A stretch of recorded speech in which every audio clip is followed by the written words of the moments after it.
Good evening everyone, कैसे हो? I hope अच्छे होंगे। अपन अपना चैप्टर कंटिन्यू करते हैं, breathing and exchanges of gases. तो बेटा इसको कंटिन्यू करते हैं। Location of the lungs. देखो यार कि जो लंग्स होते हैं ह्यूमन में ब्रीदिंग के लिए, वो कहाँ पे होते हैं, उनकी लोकेशन क्या होती है। तो देखो, ये अपन ने एक डायग्राम बनाया हुआ है। यहाँ पे बनाया तो क्या है, कहीं से उठाया है, ठीक है। लग भी ये तो मस्कुलर रहा है भाई, है ना, एकदम बॉडी बिल्डर। तो देखो, मुंडी इसकी गायब है तो मुंडे से रख देते हैं इसकी, है ना, एकदम क्यूट वाली। चलो देखो, ये होते हैं अपने बेटा लंग्स, ठीक है। ऐसी एक बेसिक स्ट्रक्चर बना लेते हैं जो अपन पहले कर चुके हैं। तो देखो, इसके सबसे ये है बेटा, इसकी एक लेयर होती है भाई, ठीक है। एक पैराइटल पैराइटल और इनर वाली कौन सी थी, विसरल पिलुरल, ठीक है, या पिलुरा मेम्ब्रेन या पिलुरल मेम्ब्रेन, ठीक है। पिलुरा वर्ड किसके लिए था। तो अब ये देखो, ये जो कैविटी बनी है ना, ये जो कैविटी है बेटा, ये किसकी है, पिलुरल कैविटी है। तो यहाँ पे देखो, ये पिलुरल कैविटी लिखा हुआ है। इसमें जो फ्लूइड भरा होगा वो कौन सा होगा, पिलुरल फ्लूइड। भाई सीधी सी बात है, पिलुरल कैविटी, फ्लूइड कौन सा होगा, उसमें कौन सा द्रव होगा, पिलुरल द्रव होगा, पिलुरल फ्लूइड होगा, ठीक है। और ये अपना है हार्ट यहाँ पे। तो हार्ट के ऊपर जो जो कैविटी मिलेगी बेटा, यहाँ पे इनमें भी दो लेयर होती है बेटा ऐसे। तो इसको आप क्या बोल रहे हो, प्लूरल कैविटी बोल रहे हो। और यहीं पे आपका क्या मिल रहा है, ये डोम शेप डायफ्राम मिल रहा है। तो इसको बोलते हैं आप थोरेसिक कैविटी। क्या बोलते हो बेटा आप इसको, थोरेसिक कैविटी। आप इसको ऐसे देख सकते हो कि जैसे ये है, देखो ह्यूमन की बॉडी का जो प्लान होता है वो कैसा होता है, ट्यूब विद इन ट्यूब। कैसा होता है भाई, ट्यूब विद इन ट्यूब, यानी नलिका के अंदर क्या है, नली है भाई, ठीक है। जैसे ये कोई पेन है, ये खोखली ट्यूब है, इसके अंदर एक नलिका और डाल दे अपन, खोखली, ठीक है। नलिका के अंदर नली, ट्यूब विद इन ट्यूब होती है, ठीक है। अब ये इसका ये अगर ये टिप अपन निकाल दें तो ये भी क्या हो जाएगी, खोखली हो जाएगी ना। तो ऐसे स्ट्रक्चर है, यानी माउथ से एनस तक एक ट्यूब है और एक ऊपर ट्यूब है पूरी, ठीक है। यानी एलिमेंट्री कैनाल है ये अपनी, ये क्या है, एलिमेंट्री कैनाल है। अब देखो, यहाँ पे होता है अपना डायफ्राम। यहाँ पे क्या है अपना, एक डायफ्राम है जो बेटा यहाँ आपको दिख रहा है, ये वाला डायफ्राम, ठीक है। यहाँ पे अपना क्या है, कहीं पे हार्ट है, यहाँ पे अपने लंग्स है भाई, यहाँ पे क्या अपने लंग्स है। तो ये जो ऊपर वाला जो पार्ट है ना इसका, ये जो ऊपर वाला पार्ट है, इसको आप क्या कहते हो भाई, प्यार से थोरेसिक कैविटी। क्या कहते हो तो आप इसको, थोरेसिक कैविटी। यानी मैं ऐसे बोलूं कि यहां से ऊपर वाला पार्ट थोरेसिक कैविटी, और नीचे वाला जहां पे आपका स्टोमक है, ठीक है, इसको बोलते हैं आप एब्डोमिनल कैविटी भाई। इससे नीचे वाला जो पार्ट है ना, ये वाला पूरा, इसको आप क्या बोलते हो, एब्डोमिनल कैविटी, ठीक है। थोरेसिक कैविटी यानी चेस्ट वाला पार्ट, और आपके आमाशय से यानी पेट वाला पार्ट नीचे वाला, उसको क्या बोलते हो आप, एब्डोमिनल कैविटी बोलते हो, ठीक है। तो कोई आपसे पूछे कि लंग्स कहां पे मिल गए, तो लंग्स किधर मिल गए भाई, आपकी थोरेसिक कैविटी में मिल गए, ठीक है। और देखो, lungs are located in the pleural cavity inside the thoracic cavity, ठीक है। अब ये देखो, प्लूरल कैविटी तो ये हो गया, जैसे मैं एक टाइट चेंबर में रहते बेटा, ये मान लो लंग्स है अपना, तो ये ऐसे रहता है, ये प्लूरल कैविटी है, ठीक है। इसके अंदर आपके क्या है, लंग्स लोकेटेड है, ठीक है, इनकी लोकेशन है। अब ये कह रहा है कि थोरेसिक कैविटी, तो भाई ये तो थोरेसिक कैविटी हो गई ना आपकी, ये कैसी कैविटी है, थोरेसिक कैविटी है। तो किसमें प्रेजेंट है ये, थोरेसिक कैविटी में भी। अगर और अंदर कैविटी की बात करोगे तो प्लूरल कैविटी में, ठीक है भाई। कहां पे है ये, प्लूरल कैविटी में, ठीक है। Lungs are surrounded by double layered pleural membrane, ठीक है बेटा। प्लूरल किसके लिए आया है ये वर्ड, लंग्स के लिए आया। ये किसके लिए आया है बेटा, यहाँ पे लंग्स के लिए आया। The thoracic cavity is covered in following waves, ठीक है। कि लंग्स, यदि ये थोरेसिक कैविटी है वो किससे कवर्ड रहती है, देखो, dorsally by the vertebral column. अब देखो यहाँ पे, इसको थोड़ा मिटा देते हैं अपन,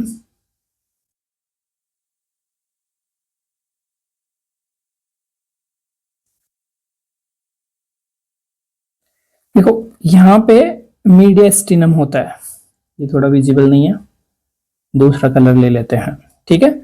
तो भाई यहाँ पे आपकी क्या होंगी, रिब्स होती हैं बेटा, यहाँ पे क्या होती हैं आपकी रिब्स होती हैं, ऐसे ऐसे कर कर आके ये हो गई आपकी बेटा रिब्स हो गई। तो देखो और पीछे की तरफ यहाँ पे होगी आपकी वर्टिब्रल कॉलम होगी भाई, यहाँ पे क्या होगी आपकी वर्टिब्रल कॉलम होगी, जो आपको इसमें दिखाई नहीं देगी, लेकिन बेटा ये यहाँ से आ रही है वर्टिब्रल कॉलम ऐसे ऐसे करके पीछे की तरफ। तो जो पीछे है ना वो डोर्सल होता है, पीछे की तरफ, यानी जहां पे धूप लगती है ना, जिधर क्या लगती है आपको धूप लगती है, वो पार्ट कौन सा हो गया, डोर्सली हो गया। वेंट्रली यानी सामने की तरफ, वो आपकी वेंट्रल साइड हो गई, ठीक है। तो पीछे की तरफ वर्टिब्रल कॉलम होगा, आगे की तरफ आपका स्टेनम होगा, ठीक है। अब देखो वेंट्रल आपका डोर्सली तो क्या मिल रहा है आपको भाई, वर्टिब्रल कॉलम, ये वर्टिब्रल कॉलम मिल रहा है जो आपको यहाँ पे दिखाई नहीं दे रहा, लेकिन अपन ने बना दिया। वेंट्रली बाय द स्टर्नम, तो बेटा यहाँ पे जो भी अपन ने ये बनाया, जो अभी एक ऐसी वी शेप की बोन होती है भाई, जिससे ये रिब्स आके कनेक्ट होती हैं ऐसे ऐसे करके, ठीक है। ये वाली इसको आप बोलते हो स्टर्नम बोलते हो, ठीक है, इसको क्या बोलते हो आप, स्टर्नम बोलते हो। लेटरल बाय द रिब्स, तो बेटा ये लेटरल साइड में है, ये लेटरल साइड है ये वाली, तो यहाँ पे क्या है आपकी रिब्स हैं, लेटरल साइड में क्या है आपके रिब्स हैं, चलो ठीक है। On the lower side of the dome shape diaphragm, तो बेटा ये आपका क्या है लोअर साइड है, नीचे की तरफ ये डायफ्राम हो गया, और यहाँ पे on the lower side of the dome shape diaphragm any changes in the volume of the thoracic cavity reflect the volume of lungs. अब देखो इसका मतलब क्या हुआ, जैसे अगर मैं ये बात यहाँ पे एक डायग्राम बनाए हैं अपन, चलो एक पूरा वैसे बना देते हैं, जैसे ये भाई मान लो आपके क्या हैं लंग्स हैं, ठीक है, और यहाँ पे कवर है भाई आपकी, चलो एक प्लूरल यहां बना देते हैं मेम्ब्रेन, ये इससे ऊपर है भाई ध्यान देना, ये पैराइटल है, पैराइटल प्लूरा, ये प्लूरल मेम्ब्रेन, और ये है आपकी विसरल मेम्ब्रेन। कौन सी मेम्ब्रेन थी, ये विसरल थी, ये फ्लूइड भरा हुआ, तो ये जो है ना भाई ये थोरेसिक के चिपका हुआ रहता है, ठीक है, और ये लंग्स का तो है ही, ये लंग्स के चिपका हुआ रहता है। तो अगर थोरेसिक का वॉल्यूम बढ़ेगा ना, ये मान लो ये है, इसका वॉल्यूम में थोड़ा बहुत भी रिफ्लेक्शन आएगा, बढ़ेगा या घटेगा, तो आपके लंग्स का वॉल्यूम भी क्या होगा उससे रिफ्लेक्ट होगा। यानी तुम ऐसे मान के चलो कि गुब्बारे के अंदर आपने क्या डाल दिया, एक गुब्बारा डाल दिया, ठीक है, गुब्बारे के अंदर क्या डाल दिया आपने, एक गुब्बारा, यानी डबल लेयर गुब्बारा है वो, वैसा नहीं है, डबल लेयर गुब्बारा है। अब आपने उसमें हवा भरी, आपने क्या भरी उसमें हवा भरी, तो ऊपर वाली लेयर यानी एक बड़ा वाला गुब्बारा और एक छोटा वाला गुब्बारा, तो बड़े वाले गुब्बारे का वॉल्यूम बढ़ रहा है या घट रहा है, तो छोटे वाले का भी क्या करेगा, बढ़ेगा या फिर घटेगा, सेम वही बात है, ठीक है। तो कुछ भी होगा any changes of the thoracic cavity, तो किसमें चेंजेस आएगा, आपके प्लूरल कैविटी में आएगा चेंज, या फिर मैं बोलूं कि आपके लंग्स में चेंज आएंगे बेटा, ये सारे इसकी वजह से, ठीक है। अब देखो अब चलते हैं अपन मैकेनिज्म पे, कि आपने लोकेशन देख ली कि लंग्स कहाँ पे पाए जाते हैं। अब मैकेनिज्म ब्रीदिंग में इनहेल और एक्सहेल ये कैसे होते हैं, इसकी मैकेनिज्म क्या है, इस पे बात करते हैं अपन। तो देखो मैकेनिज्म ऑफ ब्रीदिंग, ये आप सॉल्यूशन कैसे कर रहे हो, देखो भाई ब्रीदिंग इज फिजिकल प्रोसेस, बिल्कुल बेटा, कि इसमें कोई केमिकल रिएक्शंस नहीं हो रही हैं, ठीक है, तो ये कोई सेल के अंदर भी नहीं हो रही, तो आप इसको रेस्पिरेशन तो बोल नहीं सकते हो, ब्रीदिंग। वैसे जो छोटे क्लासों की बुक होती है उसमें ब्रीदिंग और रेस्पिरेशन एक ही चीज होती है, लेकिन बेटा वो एक्चुअल में होती नहीं है। फिजिकल प्रोसेस का मतलब तो यही हो गया, ये किसी सेल के अंदर नहीं है, वरना आप इसको क्या बोल देते, बायोकेमिकल बोल देते, है ना, कोई केमिकल रिएक्शन हो रही होती तो बायोकेमिकल कहते थे इसको, लेकिन नहीं है, ठीक है। तो ये फिजिकल प्रोसेस है, take place in the lungs, और कहां पे होती है बेटा, ये लंग्स के अंदर होती है। Involve in the inspiration of oxygen and expiration of carbon dioxide, बिल्कुल सही है भाई, क्योंकि तुम क्या करते हो, इनटेक तो किसका कर रहे हो, O2, ठीक है, और एक्सहेल क्या करवा रहे हो बेटा आप, CO2, ठीक है। लंग्स के एंट्री किसकी करवाना, आने दे रहे हो कि भैया कौन आ जाओ, ऑक्सीजन आ जाओ, निकलो कौन, CO2, ठीक है। डज नॉट रिलीज एनर्जी, तो भाई इससे कोई भी एनर्जी रिलीज नहीं होती है, ब्रीदिंग से नहीं होती भाई, रेस्पिरेशन से होती है, वो सेल के अंदर चलती है ना वो प्रोसेस, तो उससे होती है ये, ठीक है। ओके, अब देखो अपने को दे रखा है यहाँ पे इंस्पिरेशन की मैकेनिज्म दी है पहले भाई, कि इंस्पिरेशन कैसे होता है। इंस्पिरेशन को तुम डायरेक्ट क्या भी कह सकते हो भाई, इनहेल भी कह सकते हो, यानी भाई आप क्या कर रहे हो, एयर को ग्रहण कर रहे हो, अंदर ले रहे हो, इंटेक कर रहे हो, ठीक है। चलो देखते हैं कि भाई कौन कौन सी मसल्स तो कॉन्टेक्ट होती हैं, ठीक है। डायफ्राम का यहाँ पे क्या हो रहा है, direction of the expansion of thoracic cavity, यानी जब आप इनहेल करते हो तो आपकी जो मसल्स होती हैं वो तो उनके अंदर क्या क्या चेंजेस आते हैं, आपके डायफ्राम में क्या होता है, और ऑल ओवर आपकी थोरेसिक कैविटी होती है उसमें क्या क्या चेंजेस आते हैं। तो ये किस में देख रहे हैं अपन, इंस्पिरेशन में देख रहे हैं भाई, जब आप क्या कर रहे हो, ऑक्सीजन को इनहेल कर रहे हो। तो देखो मसल डेट कॉन्ट्रैक्ट, यानी कौन कौन से मसल्स क्या हो रही है भाई यहाँ पे, कॉन्ट्रैक्ट हो रही है। तो देखिएगा डायफ्राम, कौन सी बेटा, डायफ्राम। डायफ्राम क्या होगा यहाँ पे, फ्लैट होता है। डायफ्राम क्या होता है यहाँ पे, फ्लैटेड, कॉन्ट्रैक्ट करेगा। और एक होंगी बेटा आपकी external intercostal muscle, external intercostal muscle यानी EICM, कौन सी बेटा, EICM।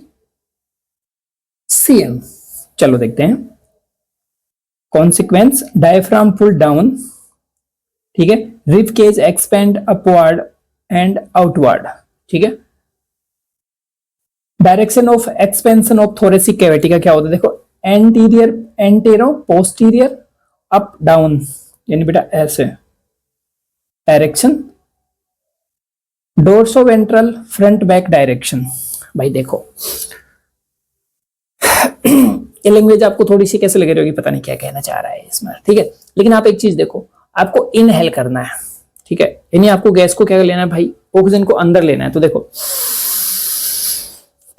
ये जो चेस्ट है ना, ये ऊपर की तरफ आई है, देखो अगर रिलीज कर रहा हूं तो मैं नीचे की तरफ, तो ऊपर की तरफ उठ रहा है ना। तो देखो डायफ्राम पुल्ड डाउन, डायफ्राम क्या होगा बेटा, डाउन होगा, क्योंकि आपको क्या करना है, देखो ये आपकी लंग से मान लो, अभी आपका डायफ्राम की पोजीशन ये है, ठीक है, अभी आपने कुछ नहीं करवाया इसमें, नॉर्मल है ये, लेकिन अभी आप क्या कर रहे हो,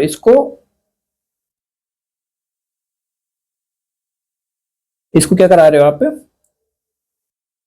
नीचे की तरफ बढ़ा रहे हो भाई, इसको क्या कर रहे हो, नीचे की तरफ बढ़ा रहे हो, क्योंकि आपको क्या लेना है, इसके अंदर गैस भरना है ना, तो इसका वॉल्यूम आपको क्या करना पड़ेगा, बढ़ाना पड़ेगा। तो आपने इसका वॉल्यूम बढ़ाया तो ये फ्लैटेड हो जाएगा भाई, ठीक है, पहले ऐसे था अब ये ऐसे हो जाएगा, करेक्ट, ओके। तो ये नीचे की तरफ बढ़ेगा, और ये बेटा ऐसे भी बढ़ता है ऊपर की तरफ, मैं दिखा नहीं पा रहा हूं, वेंट्रली साइड, वेंट्रल की तरफ भी बढ़ेगा ये, ठीक है, वेंट्रल में यानी आगे की तरफ जाएगा ये। चलो ठीक है।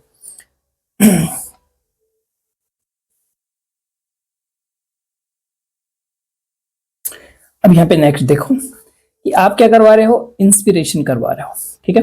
डायफ्राम कॉन्ट्रैक्ट, डायफ्राम क्या करेगा, कॉन्ट्रैक्ट, देन फ्लैट होएगा, मूव डाउनवर्ड, यानी बेटा नीचे की तरफ डाउन जाएगा ये, नीचे की तरफ जाएगा ये। एंड एक्सटर्नल इंटरकोस्टल मसल, तो भाई देखो पहले तो ये देखो आप, जैसे बेटा ये मसल्स हैं आपकी, चलो मैं एक बार ये अपनी रिब्स है मान लो बेटा, ठीक है। तो इसके अंदर एक तो अंदर की तरफ मसल्स होती हैं, जैसे ये मानो मैं, ये अपनी रिब्स है भाई, ये अपनी क्या है, रिब्स 1 2 3 4 4 रिब्स है। तो अगर मैं अंदर की तरफ मसल लगा दूं, देखो ये मान लो मसल है कोई, ये मैंने अंदर की तरफ लगा दी इनके बीच में, तो ये इंटरकोस्टल मसल। और अगर मैं इनको बाहर की तरफ लगा दूं, यानी रबर से बैंडेड कर दूं, या फिर मान लो आप, तो ये वाला ही मैंने ये मसल लगा दी भाई यहाँ पर, ठीक है। तो इन दो के बीच में मसल है ये, तो ये होगी EICM, क्या होगी बेटा ये, EICM, external intercostal muscle. Inter मतलब बीच में ना, कोस्टल किसके लिए वर्ड यूज हुआ, जैसे प्लूरल किसके लिए होता है, लंग्स के लिए, तो कोस्टल ऑलवेज रिब्स के लिए यूज होता है बेटा, ठीक है। चलो, तो जैसे ही आपका डोम शेप फ्लैट हो जाएगा तो ये नीचे और ऊपर की तरफ बढ़ेगा, ठीक है, वॉल्यूम बढ़ जाएगा। यानी कोई गुब्बारा है, कल्पना करो, चावला नहीं सिर्फ कल्पना, ठीक है। यानी कोई गुब्बारा है तो उसको ऐसे खींचोगे आप भाई, इसको ऐसे खींचोगे तो अपवर्ड और डाउनवर्ड, यानी ऊपर से नीचे की तरफ उसका वॉल्यूम बढ़ रहा है, ठीक है। Okay, intercostal muscle contract and move the ribs upward and outward, ठीक है। अब भाई तुमने क्या करा, यहाँ मसल लगाई हुई थी, ठीक है, इसको खींचोगे, जैसे मान लो यहाँ पे मसल्स हैं, अब बेटा ये कॉन्ट्रैक्ट होंगी ना, ये क्या होंगी, कॉन्ट्रैक्ट, तो ये ऐसे खींचेंगे तो ये ऊपर की तरफ बढ़ेगा, थोड़ी सी चैम्बर है ना, अपवर्ड की तरफ जाएगा, ठीक है, ऊपर की तरफ। चलो, the intrapulmonary volume increase and pressure decrease. अब देखो ये क्या सीन है भाई, यहां पे देखना आप, यहां पे लिखा हुआ है इंट्रापल्मोनरी, यानी बेटा आपके लंग्स का वॉल्यूम, किसका, पल्मोनरी, पल्मोनरी यूज वर्ड होता है लंग्स के लिए, ठीक है। यानी आपके जो लंग्स हैं, देखो भाई ये है कोई एक चैम्बर अपना, थोड़े से चैम्बर, देखो इसको बाहर की तरफ खींचा जा रहा है, ऐसे खींचा जा रहा है, ऐसे खींचा जा रहा है और ऐसे खींचा जा रहा है, तो एक्सपेंड करेगा, सिंपल सी बात है। तो इसका वॉल्यूम, आयतन तो बेटा क्या हो जाएगा, बढ़ जाएगा। यानी पहले इसमें 5 लीटर मान लो इसका आयतन था, 5 लीटर वॉल्यूम इसमें था, इसका एयर आ सकती थी 5 लीटर। अब आपने इसको, गुब्बारा था उसमें 1 लीटर वॉल्यूम आ रही, चलो गुब्बारे से समझो ना यार आप, ठीक है। अब आपने उसको बढ़ा दिया, खींच दिया, तो उसमें और हवा आ सकती है ना, लेकिन प्रेशर तो कम हो गया भाई। खींचोगे तो पहले इसका प्रेशर ज्यादा था, अब इसका प्रेशर कम, क्या हो गया, कम। तो बाहर से जो ज्यादा प्रेशर वाली हवा है वो क्या कर सकती है, एंटर कर सकती है, और वॉल्यूम बढ़ गया तो आसानी से रह भी सकती है। समझ गए ना ये बात। चलो,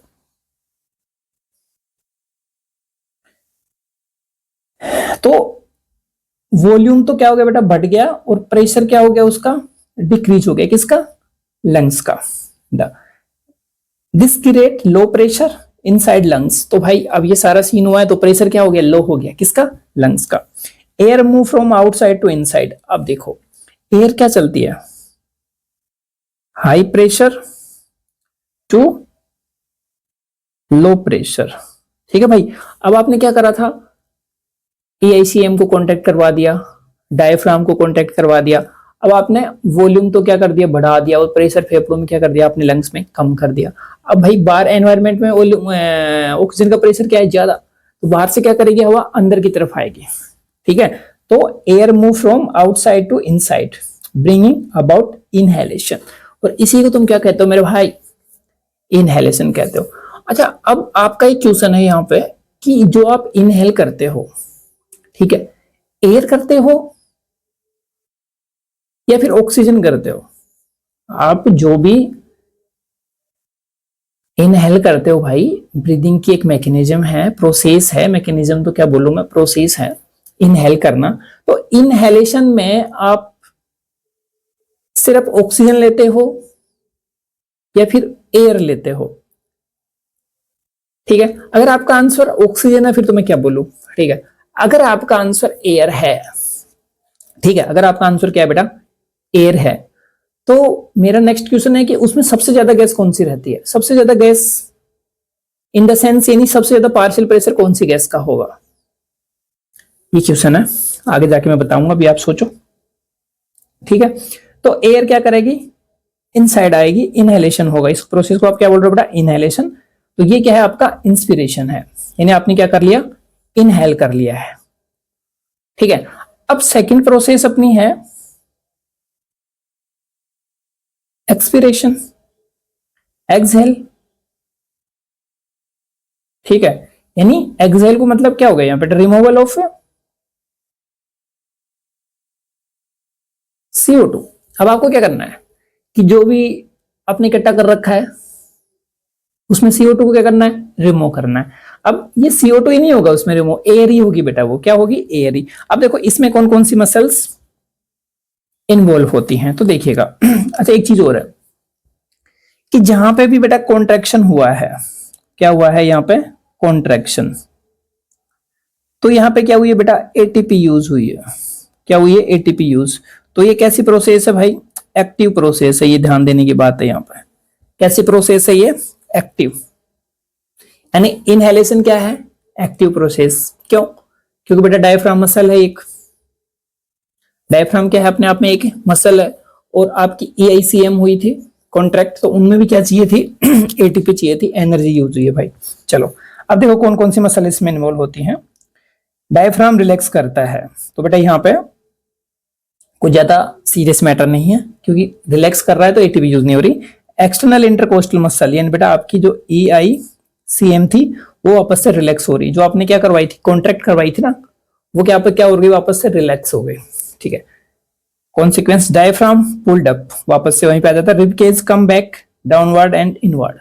रिब केज क्या होता है? सारी चीजें पढ़ ली अपने, रिब केज तो पढ़ा ही नहीं भाई। जो रिब से बना हुआ पिंजरा, परसुक पिंजर भी कहते हैं आप इसको। क्या कहते हो आप इसको? परसुक पिंजर। यानी देखो लेटरल साइड में रिब्स है, ऊपर से क्या है? ये वेंट्रली क्या है आपकी? स्टर्नम। डोर्सली क्या है? Vertebral column. नीचे क्या है? डायफ्राम। नीचे क्या है भाई? आपकी डायफ्राम है। तो ये मिल मिला के क्या बना दिया? एक एयर टाइट चैम्बर बना दिया। क्या बना दिया है? एयर टाइट चैम्बर, जिसको तुम प्यार से क्या कह रहे हो? रिब केज कह रहे हो बेटा। क्या कह रहे हो आप उसको? रिब केज कह रहे हो। ठीक है, ओके। तो डायफ्राम वापस से अपने पहले वाली कंडीशन में आ जाएगा बेटा। ये भी क्या हो जाता है? रिलैक्स हो जाता है। ठीक है, rib cage comes back downward and inward, यानी पहले एक जैसे शेप आ जाएगी। Direction of the contraction thoracic cavity. अब थोरेसिक कैविटी जो होती है वो कौन सी डायरेक्शन में कॉन्ट्रैक्ट करती है? तो देखो एंटीरियर पोस्टीरियर। ठीक है बेटा, ऊपर और नीचे, यानी अप डाउन डायरेक्शन में। डोर्सो वेंट्रली, आगे तो बेटा क्या हो गया आपका? वेंट्रल। पीछे क्या है? डोर्सल। फ्रंट बैक डायरेक्शन, यानी फ्रंट और बैक डायरेक्शन में वापस आ जाती है बेटा ये। ठीक है, तो ये क्या था आपका? एक्सपीरेशन है, यानी आपने क्या करा है? यहाँ पे एयर को निकाला है। तो देखो एयर एक्सहेल होती है बेटा, इसमें आपने एयर यहां से निकाल दी। CO2 रिच लेयर है, बस ये कह सकते हो। ये कौन सी एयर है? CO2 rich. जबकि आप ये नहीं कह सकते कि सिर्फ CO2। ठीक है, ओके। चेस्ट क्या कर रही थी? यहाँ पे कॉन्ट्रैक्ट होती है, पहले रिलैक्स हो रही थी ना, बाहर की तरफ आ रही थी। डायफ्राम क्या हो जाते हैं? रिलैक्स। तो डोर्सो वेंट्रली एक्सिस में बढ़ता है। देखो ये ऐसे, अब ऐसे फैलता है। ठीक है, व्हाइल ब्रीदिंग आउट, यानी बेटा क्या कर रहे हो आप? बाहर की तरफ निकाल रहे हो एयर। द डायफ्राम रिलैक्स, बिल्कुल। And the volume of thoracic cavity decrease. तो भाई अब थोरेसिक कैविटी की जो वॉल्यूम है ना वो डिक्रीज हो जाती है, कम हो जाती है, अगर आप एयर को बाहर निकाल रहे हो। ठीक है, अब जैसे ही बाहर निकालोगे एयर को, तो बेटा वॉल्यूम कम और प्रेशर वापस से क्या हो जाता है? ज्यादा। Decrease the thoracic volume, volume कम हो गया। Reduce the pulmonary volume. देखो थोरेसिक वॉल्यूम है, उसमें थोड़ा बहुत भी रिफ्लेक्ट हुआ, वो रिफ्लेक्शन कहां दिखेगा बेटा? आपको लंग्स की कैविटी में दिखेगा। ठीक है, वो कहां पे दिखेगा आपको? लंग्स की कैविटी में दिखेगा। तो देखो decrease thoracic volume, reduce the pulmonary volume, यानी लंग्स के वॉल्यूम भी क्या हो जाएंगे? कम। Intra pulmonary pressure increase. ठीक है, यानी लंग्स का प्रेशर क्या हो जाएगा भाई? बढ़ जाएगा। प्रेशर बढ़ गया है तो बाहर जाने की कोशिश करेगा ही, सीधी सी बात। अगर प्रेशर बढ़ाओगे तो प्रेशर में आप कब तक रह सकते हो? हम तो रह लेंगे, बस नीट की तैयारी नहीं होनी चाहिए। ये तो है तो बड़ी खतरनाक वैसे देखा जाए तो, पर कुछ कर नहीं सकते, झेलना ही पड़ेगा। ठीक है, तो ये क्या था आपका कि एक्सपीरेशन कैसे होता है और इंस्पिरेशन कैसे होता है। ठीक है,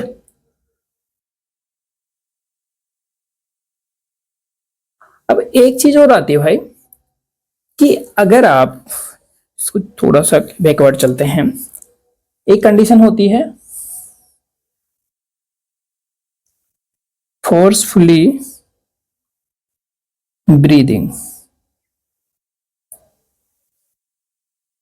ठीक है, फोर्सफुली ब्रीदिंग को तुम ऐसे समझो, मान लो तुम ना रामदेव जी करते चढ़ गए, बाबा रामदेव के। ठीक है, अब बाबा रामदेव के हत्ते चढ़ गए तो भाई वो तो क्या क्या करवाते हैं आपको पता ही है। जैसे रोज सुबह सुबह घरों में ऐसे आते हैं जैसे काले नाग घुस गए हो, है ना, सुसाट ही मचा रहता है। ठीक है, अब सुसाट मचा रहता है, वो व्यायाम करवाते हैं ना कि इतनी देर आप ना एयर को बाहर निकाल के रखो फिर अंदर करो, तो टाइमिंग चलता है भाई उनका उनका क्या चलता है, पर्टिकुलर टाइम चलता है। ठीक है, अब इसमें भी क्या होंगे भाई आपके फोर्सफुली इनहेल होगा। ठीक है, और एक प्रोसेस क्या हो गया आपकी फोर्सफुली एक्सहेल होगा।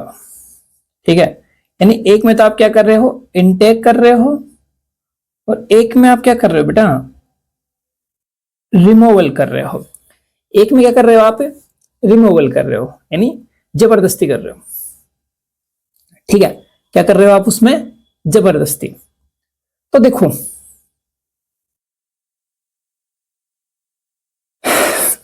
अगर आप क्या कर रहे हो भाई वहां पे एक्सपीरेशन कर रहे हो। ठीक है, क्या करवा रहे हो आप उसमें, एक्सपीरेशन फोर्सफुली, तो इसमें आपकी एब्डोमिनल मसल और जुड़ जाती है, एब्डोमिनल मसल। ठीक है, यानी अगर आप फोर्सफुली एक्सहेल कर रहे हो, जैसे नॉर्मल 500 ml होता है, ठीक है, उसको आपने कर लिया, जबरदस्ती एक्सहेल कर रहे हो, तो भाई आपकी कौन सी मसल्स होंगी वहां पे, एब्डोमिनल मसल्स। देखो एब्डोमिनल मसल्स का सीन ये होता है कि एब्डोमिनल मसल्स जो होती हैं वो स्केलेटल मसल होती हैं या फिर इनवॉलेंट्री मसल होती हैं, यानी मैं बोलूं कि स्केलेटल तो क्यों बोलोगे, क्योंकि वो तो स्केलेटन से जुड़ी होती है, आप तो ये मानो इनवॉलेंट्री मसल होती है, वॉलेंट्री मसल होती है, ऐच्छिक होती है, अनैच्छिक होती है। तो देखो अगर आप बाबा रामदेव से पूछोगे तो वो वॉलेंट्री होती हैं, अगर आप और हम लोगों से पूछेंगे तो वो इनवॉलेंट्री होती हैं। बट आंसर तो एक ही होना चाहिए यार, इनवॉलेंट्री वॉलेंट्री का मतलब क्या होता है, रामदेव क्या नए आदमी है क्या, वो कोई अलग ग्रह से आए हैं क्या, अलग प्लेनेट से आए हैं, नहीं। इसका मतलब ये है कि वो होती तो वॉलेंट्री हैं, लेकिन उनको आप एक्सपीरियंस से कंट्रोल कर सकते हो, अपन तो उसको यूज ही नहीं करते। ठीक है, जब अपन यूज ही नहीं करते तो अपने लिए तो धीरे धीरे क्या हो गई, इनवॉलेंट्री हो गई है, क्या हो गई वो अपने लिए, इनवॉलेंट्री हो गई है। ठीक है, अब इनवॉलेंट्री का मतलब क्या हुआ, लेकिन जो आप एक बेली डांसर को देखो आप, ठीक है, बेली डांसर वो अपने ना जो एब्डोमिनल मसल्स होती हैं उनको कैसे कैसे वो यूज करती है। ठीक है, यानी वो अपने काबू में चला रही है भाई, उनको वो क्या कर रही है, अपने काबू से अपने कंट्रोल में रखती है, लेकिन अपन उसको कंट्रोल में नहीं रख सकते, लेकिन धीरे धीरे एक्सपीरियंस से बेटा वो भी हो जाता है। तो मेरा कहने का मतलब वो कि वो कैसा होता है, वॉलंटरी मसल्स होती हैं जो भी आपकी एब्डोमिनल मसल्स होती हैं, इसमें बेटा रेडियल मसल और काम आ जाती है, रेडियल मसल्स, और बाकी सेम प्रोसेस रहती है भाई, बाकी क्या रहती है वहां पे, सेम प्रोसेस रहती है। तो इसको कौन यूज करते हैं, एथलेटिक्स वगैरह, और ये लोग इसको क्या करते हैं, यूज करते हैं फोर्सफुली ब्रीदिंग को, और अपन भी ड्यूरिंग योगासन, योगा। ठीक है बेटा, ठीक है, चलते हैं नेक्स्ट।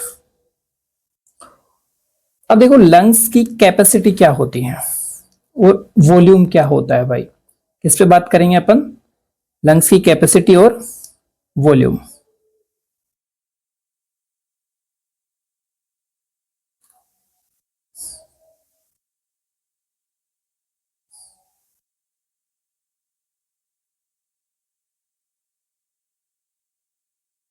कहां पहुंच गए भाई, ठीक है, ये हो गई अपनी लंग्स की कैपेसिटी और वॉल्यूम। तो एक चीज देखना कि भाई देखो जो अपने ये अपने मान लो, मैं एक बार लिख देता हूं, वॉल्यूम ऑफ लंग्स। ठीक है भाई, कि आपके जो फेफड़े यानी फड़फड़े जो होते हैं इनका वॉल्यूम क्या होता है और कैपेसिटी क्या होती है। ठीक है, वॉल्यूम और कैपेसिटी क्या होती है, तो देखो जैसे ये मान लो भाई अपना लंग्स है, अब अपन इसको ऐसे दिखाएंगे। ठीक है, ये अपना क्या है, लंग्स है, तो इसके अंदर कितनी एयर आ सकती है, इसके अंदर कितनी एयर आ सकती है, वो इसका क्या है, वॉल्यूम है भाई। वो क्या है, इसका वॉल्यूम। ठीक है, अब बात ये आई कि वॉल्यूम अलग अलग टाइप के होते हैं भाई, वॉल्यूम भी अलग अलग प्रकार के होते हैं। तो देखो, मैं सामान्य श्वसन कर रहा हूं, मैं सामान्य ब्रीदिंग कर, नॉर्मल ब्रीदिंग कर रहा हूं, रिलैक्स स्टेज में है ना, और नॉर्मल ब्रीदिंग कर रहा हूं, तो इसमें मैं कितनी गैस इनहेल कर रहा हूं, कितनी छोड़ रहा हूं, एक तो ये हो गया। एक मैं जबरदस्ती इनहेल कर रहा हूं, एक्सहेल कर रहा हूं, ये कितनी हो गई। फिर भी मैं कर रहा हूं, नहीं कर रहा, लेकिन अंदर कितनी रह पा रही है, ठीक है, वो एक पर्टिकुलर वॉल्यूम हो गया। ठीक है, अब बहुत सारे वॉल्यूम, टू और मोर वॉल्यूम्स को अगर मिला दें अपन, और उनसे जो बनेगा वो बेटा कैपेसिटी बनेगी, उसको क्या कहेंगे यहाँ पे, कैपेसिटी कहेंगे। यानी दो या दो से अधिक वॉल्यूम्स को अगर ऐड कर दें अपन, तो जो बनेगा वो क्या कहलाएगा, कैपेसिटी कहलाएगा बेटा। तो देखो, एक होता है टीवी, जिसको तुम बोलते हो टाइडल वॉल्यूम। क्या बोलते हो मेरे भाई, टाइडल वॉल्यूम। यानी ये क्या है, नॉर्मल, ड्यूरिंग नॉर्मल ब्रीदिंग, है ना, मैं वैसे लिखता हूं नॉर्मल ब्रीदिंग। अब इसमें क्या होगा, एक्सहेल, और एक क्या होता है बेटा, इनहेल होता है। ठीक है, तो इसका क्या होगा, वॉल्यूम, उसको तुम क्या कह दोगे, तो मैं ऐसे कह सकता हूं कि volume of air inspired and expired during breathing, during normal breathing. ठीक है, उसको तुम क्या कहोगे बेटा, टाइडल वॉल्यूम कहोगे। और इसका वॉल्यूम कितना रहता है, आधा लीटर, यानी 500 ml रहता है। ठीक है, एक होता है बेटा आपका ERV। क्या होता है, ई IRV, सॉरी, क्या होता है, IRV, यानी इंस्पिरेटरी इंस्पिरेटरी रिजर्व वॉल्यूम। चलो लिख देते हैं, इंस्पिरेटरी रिजर्व वॉल्यूम, कि भैया आप फोर्सफुली कितना वॉल्यूम और ले सकते हो। यानी जबरदस्ती अगर कोई आपसे बोले कि भाई आप जबरदस्ती, जैसे नॉर्मल मैंने क्या करा, टीवी ले लिया, अब जबरदस्ती और कितनी एयर ले सकता हूं, ठीक है, फेफड़े कमजोर नहीं है, मैंने जल्दी छोड़ा है क्योंकि बताना भी है ना। ठीक है, तो बेटा ये आप कितनी एयर और ज्यादा अंदर ले सकते हो, तो ये रहती है आपकी लगभग 2500 ml से 3000 ml भाई, यानी 2.5 लीटर से 3 लीटर। 2.5 लीटर से क्या रहती है, ये एवरेज 3 लीटर रहती है। और एक होती है भाई आपकी ERV, यानी expiratory reserve volume, reserve volume. ठीक है, तो ये कितनी रहती है आपकी भाई, ये रहती है आपकी 1 लीटर के समथिंग, यानी 1000 से 1100 ml। ठीक है, यानी देखो आप जबरदस्ती कितनी एयर बाहर निकाल सकते हो, यानी फोर्सफुली कितनी एयर आप एक्सहेल कर सकते हो, थोड़ी निकल रही है, 1 लीटर, 2.5 लीटर से 3 लीटर। ठीक है, एक होता है बेटा RV, residual volume, residual volume, residual volume. ठीक है भाई, रेजिडुअल वॉल्यूम क्या होती है, कि भाई कितनी नौटंकी कर लो, कितनी ही क्या कर लो, आप योगासन कर लो, लेकिन आप इस वॉल्यूम को बाहर नहीं निकाल सकते। और ये कितनी रहती है आपकी, जो जबरदस्ती बाहर निकाल सकते हैं उससे भी ज्यादा भाई, 1100 से 1200 ml कितनी रहती है ये आपकी, 1100 ml से 1200 ml। लेकिन कितनी नौटंकी करो भाई, वो तो रहेगा ही रहेगा, वरना आपके जो लंग्स हैं वो क्या कर जाएंगे, कोलैप्स कर जाएंगे भाई, क्या कर जाएंगे, वो कोलैप्स कर जाएंगे। ठीक है, तो ये क्या थे आपके वॉल्यूम थे। तो इसमें देखते हैं अपन, अच्छा यहाँ पे डायरेक्ट आपको क्या दे दिया, पहले कैपेसिटी दे दी, पहले क्या दे दिया आपको, कैपेसिटी। तो अपन तो पहले क्या देखेंगे, एक बार वॉल्यूम देखते हैं। पहले क्या देखेंगे अपन बेटा, वॉल्यूम देखेंगे। तो देखो,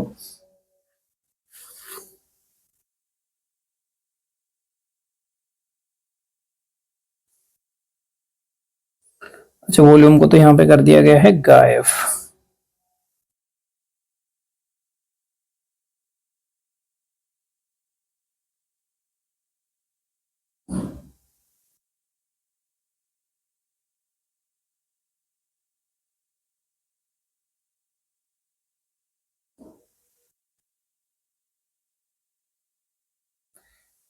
इसमें दिखाया गया है भाई कि ये क्या है, वॉल्यूम और इनका ग्राफिकल रिप्रेजेंटेशन है कि आप ग्राफ से कैसे समझ सकते हो।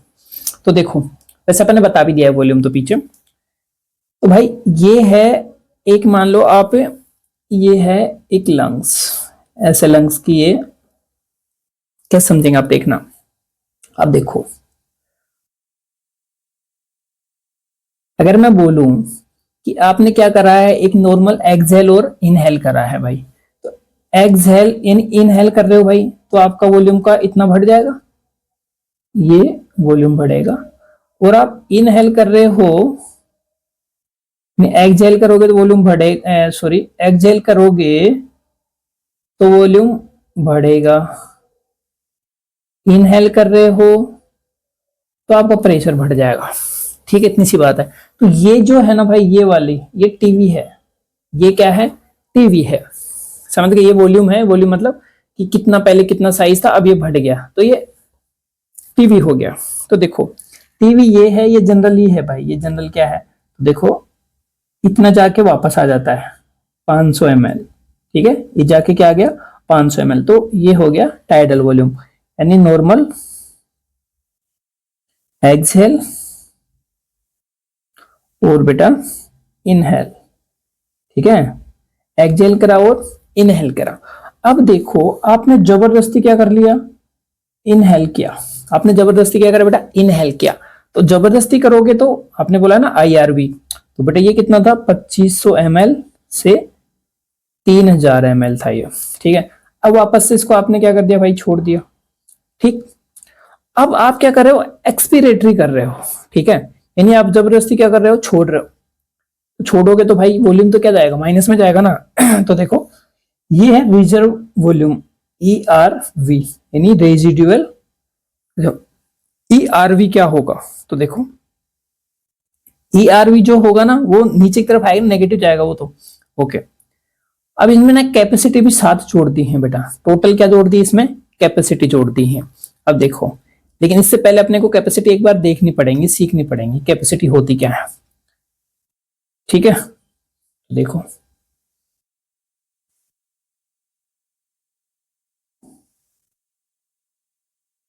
चलो यहाँ पे दी नहीं गई है, अपने को खुद को देखनी है, अपन देखते हैं।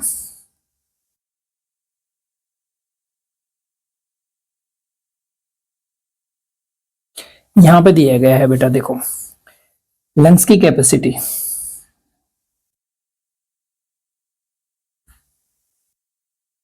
लंग्स की दी गई है बेटा यहाँ पे कैपेसिटी, और इनकी डेफिनेशन दी गई है और फॉर्मूला दिया गया है। ठीक है, वॉल्यूम आप यहाँ पे देख चुके हैं। तो देखो इंस्पिरेटरी कैपेसिटी यानी IC, यानी बेटा आप अंदर कौन कौन सी गैस लेते हो नॉर्मली, और यानी कौन कौन से वॉल्यूम आप इंस्पायर कर रहे हो, इनहेल कर रहे हो। एक तो टीवी करते हो जनरली, नॉर्मल टीवी, ठीक है 500 ml। एक आप क्या कौन से ERV कर पा रहे थे। ठीक है, तो जबरदस्ती एक तो देखो, एक तो वॉल्यूम ये हो गया टीवी, और एक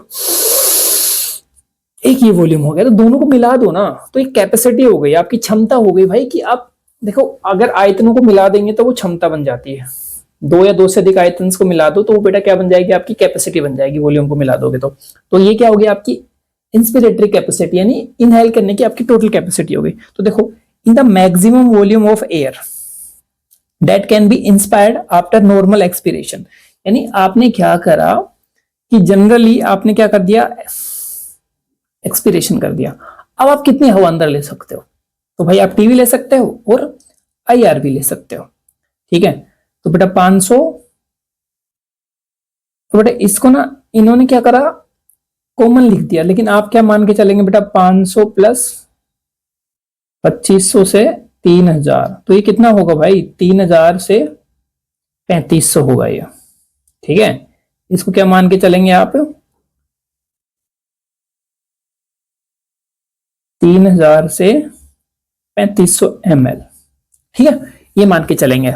इसमें ना जो 500 का डिफरेंस आ रहा था उसको कॉमन कर दिया बीच में। ठीक है, अब देखो एक होती है functional residual capacity, functional residual capacity. अब ये चीज ये है कि भाई आपने क्या करा कि नॉर्मल एक्सपिरेशन कर दिया, नॉर्मल क्या कर दिया आपने, एक्सपीरेशन कर दिया, उसके बाद में भी कितनी हवा पर फेफड़ों में बच गई। यानी मैंने क्या करा, नॉर्मल यानी टीबी निकाल दी 500, अब फेफड़ों के अंदर कितनी एयर बच गई जो मैं एक्सपीरेशन से कर पा रहा था 2500 से 3000 ml वो, और मेरी रेजिडुअल वॉल्यूम बची हुई थी। यानी मैंने कहा था कि कोई भी नौटंकी करो उस एयर को तो आप निकाल नहीं सकते, उस वॉल्यूम को तो आप रिलीज कर ही नहीं पाओगे। तो कौन सी बच गई, याद कर लो, ERV और RV। तो देखो FRC फंक्शनल रेजिडुअल वॉल्यूम, यानी after normal expiration remaining volume या फिर एयर। तो देखो ERV और RV, तो बेटा ERV तो कितनी थी आपकी, कितनी निकाल पा रहे थे आप, मैंने बोला ज्यादा ले सकते हो 1100 से 1200, तो बेटा 1100 से 1200 तो ये सॉरी 1000 से 1100 तो आपकी क्या थी ERV, और 1100 से 1200 ये थी। तो देखो 1000 प्लस में 1100 यानी 2100 से बेटा 2200, सॉरी 2300। मैथ मेरी थोड़ी कमजोर है, गणित में अपना हाथ तंग है, और अंग्रेजी में भी भाई, ठीक है। एक होती है बेटा वाइटल कैपेसिटी, जैव क्षमता या जैविक क्षमता। तो देखो it is the maximum volume of air that can be inspire after forcefully expiration, यानी आप जबरदस्ती हवा निकाल दो, अब आप कितनी एयर वापस से इनहेल कर सकते हो। तो भाई एक तो मैं जो जबरदस्ती निकाला हूं, सबसे पहले तो मैं उसको लूंगा, जबरदस्ती मैं निकाली ERV लूंगा वापस से, भाई मेरी जो एयर निकाली वापस दो, ठीक है ERV ले ली। उसके बाद मैं कहूंगा यार नॉर्मल वाली भी दो, टीवी भी दो, ERV प्लस टीवी, ओके। अब मैं क्या भी लूंगा, IRV भी लूंगा, तो 3 लूंगा भाई मैं, ERV यानी जो पहले जबरदस्ती निकाली, फिर नॉर्मल वाली, और फिर जबरदस्ती अंतर्ग्रहण वाली, ठीक है बेटा। ये इसकी अपनी क्या होती है, वाइटल कैपेसिटी होती है, ये जैविक क्षमता होती है, यानी एक जीव की जो क्षमता होती है ना ग्रहण करने की, जबरदस्ती एयर एक्सहेल करने के बाद में इनहेल करने की, ठीक है। तो बेटा ये कितनी होनी चाहिए आपकी, ERV तो होती है 1000, एक बार पहला वाला जोड़ लेते हैं 500 प्लस 2500, ठीक है भाई, तो 1500, और ये तो हो गया बेटा 4000, है ना। अब 4000 से 4600 तक जाएगी, अब एवरेज आप देख लेना 4600 ml यानी 4600 ml यानी 4.5 लीटर के समथिंग। अब एक आता बेटा अपना टोटल लंग्स कैपेसिटी, इसमें बेटा सारे जोड़ दो, आपको जितने वॉल्यूम याद हैं सारे वॉल्यूम जोड़ दो। तो ये तो टोटल लंग्स कैपेसिटी आ गई ना, इसमें ये क्या बच रहा था, आरवी बच रहा था आपका रेजिडुअल वॉल्यूम, ठीक है, वो भी जोड़ दो यार। VC में क्या जोड़ दो आप, RV जोड़ दो। तो देखो ERV और TB ये तो आपके क्या हो गया, तो VC हो गई, नहीं इसको छोड़ के ना ये वाली, तो इसमें आप क्या जोड़ दिए VC प्लस RV, देखो ये जोड़ दिया यार VC प्लस RV, तो ये आपकी क्या हो गई टोटल लंग्स कैपेसिटी, यानी it is the maximum volume of air in the lungs after forceful inspiration. देखो वो जो वाइटल कैपेसिटी में और टोटल लंग्स कैपेसिटी में सिर्फ इतना फर्क होता है कि टोटल लंग्स कैपेसिटी में तो आगे आपके कि कितनी एयर आपके लंग्स में है आफ्टर फोर्सफुली, आपने क्या करा आफ्टर फोर्सफुली एक्सपिरेशन कर दिया, पूरी हवा बाहर निकाल दी फेफड़ों से। अब उसके बाद में आप कितनी हवा ले लिया अंदर, ठीक है। अब टोटल बता के बताओ कितने एयर है अंदर, सारे की सारी वॉल्यूम अंदर रहनी चाहिए, ठीक है। लेकिन जो वाइटल कैपेसिटी होती है उसमें क्या थी कि फोर्सफुली रेस्पिरेशन कर दिया, आप कितनी ले पाए, RV को नहीं जोड़ा उसमें, सिर्फ इतना सा फर्क है बेटा, ठीक है। तो इनका आप कैलकुलेशन आप कर लेना, ठीक है। अब अपना क्या था, एक ये ग्राफ का रिप्रेजेंटेशन था, अब आपको समझ में आ पाएगा ये, ठीक है बेटा। तो टीवी तो एक वॉल्यूम था जो आपको समझ में आ गया कि नॉर्मल ब्रीदिंग में यानी एक्सहेल और इनहेल में, ठीक है। और बेटा आपकी क्या थी यहाँ पे देखो इंस्पिरेटरी कैपेसिटी वाई यहाँ पे आना चाहिए था बेटा, ये थोड़ा सा नीचे आ गया, ठीक है, यानी IC। तो IC में क्या आपकी IRV प्लस में TV, ये मिलके क्या बना दिया आपकी IC बना दी थी। अब आपने बोला कि सर ERV क्या होता है, यानी ERV या फिर अपन क्या कहें इसको EC आती है ना, EC में क्या होता है ERV plus TV, ERV plus TV. तो अगर मैं ये वाला आपका ERV है तो बेटा इन दोनों को अगर मैं जोड़ दूं ना तो ये आपका क्या भी आ जाएगा, EC आ जाएगा। क्या आ जाएगा, EC। यानी आपकी एक्सपिरेटरी, वॉल्यूम और टीवी। ठीक है, ये बेटा इसको यहां पे लिखा गया देखो, रिजर्व वॉल्यूम। एक रेजिडुअल वॉल्यूम जो आप कभी बाहर निकाल ही नहीं सकते। ठीक है, यहाँ पे मान लो आधे में क्या है आपकी रेजिडुअल वॉल्यूम जिसको आप कभी नहीं निकाल सकते। वोइटल कैपेसिटी, जबरदस्ती आपने हवा निकाली, कितनी हवा ले सकते हो, कितनी एयर अंदर आप इनहेल कर सकते हो। ठीक है, टोटल लंग्स की कैपेसिटी में तो सारे आ गए, देखो ये टोटल आ गए। पहले आपने देखो वाइटल कैपेसिटी में ये निकाल दी ना, ये वाइटल कैपेसिटी में आपने ये RV निकाल दिया। ठीक है, अब इसमें आपने क्या भी जोड़ दी है, RV भी जोड़ दी। यहां तक है बेटा RV, यहां तक क्या है आपकी ERV है। ठीक है, ये RV है, समझ गए। और ये आपकी टीवी है ही, और यहां पे आपकी IRV है। तो देखो IRV, टीवी, ERV और RV, ये टोटल लंग्स कैपेसिटी हो गई। ठीक है बेटा, तो ये क्या थे आपके वॉल्यूम और कैपेसिटी थी बेटा। ये क्या थी आपकी वॉल्यूम और कैपेसिटी। ठीक है, अब आप एक बात बताओ, ये क्यों यूज करते हो बेटा, ये आप यूज ही क्यों करते हो, क्या जरूरत है इनकी।